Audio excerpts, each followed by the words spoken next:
A mandamus action can help investors overcome delays when awaiting approvals during the immigration process. So there are basically 5 major steps in the process. In the midst of the pandemic, USCIS actually also changed the processing where they moved from a first in, first out process, which means that if you filed on February 19th and somebody else filed on February 20th, technically you, the guy who filed on February 19th, would be ahead of the queue.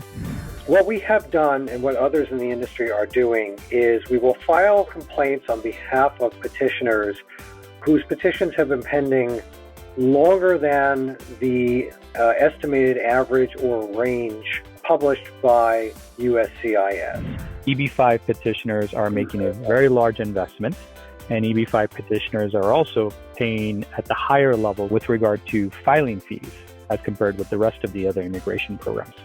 So it is a fee-based agency, and they have the resources and they have the capital in order to service this. In any given month, an adjudicator is taking 200 to 300 526s home to review. So while there is a very large backlog, you multiply those numbers by the numbers of adjudicators, and there really is not what we believe to be a good justification for this kind of delay that we're seeing. The one thing he also did tell us was how the visas have been restricted over the last year, particularly because of COVID. So embassies and consulates are closed. They're not offering immigrant petitions. There was also a freeze under the last administration with respect to immigrant petitioners.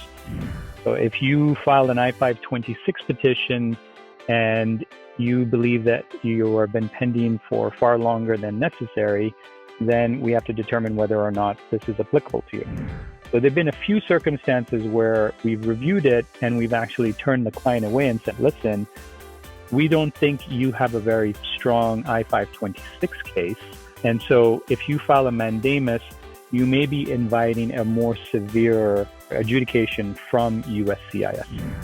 What we've been doing, because we've been doing a lot of these, is reaching out to the U.S. attorneys in the districts in which we've been filing and saying, look, we have another one. Your clients are going to get served by mail. You're going to get a copy by mail, but here's a courtesy copy. Can we start a dialogue?